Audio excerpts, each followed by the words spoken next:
বোয়ালখালীতে একটি অবিশ্বাস্য ঘটনাটি হচ্ছে আমুসিয়া লাভার বাগান।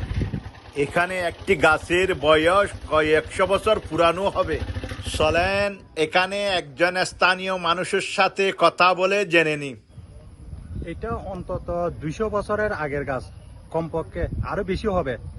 এক সময় আমি যখন ছোট ছিলাম, আমি আমার দাদার সাথে এখানে আসতাম, ওই আমার ঘরের দাদার সাথে। তো আমার দাদার থেকে জিজ্ঞাসা করতাম যে এটার বয়স কত।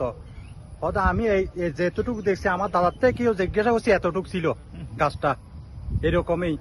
আর এইখানে বসে মানুষের এই ছাইয়া তল, এই যে সুশীল ছাইয়া, এই যে মানুষে উপভোগ করতেছে, এইটা হচ্ছে বিষয়, মূল বিষয়।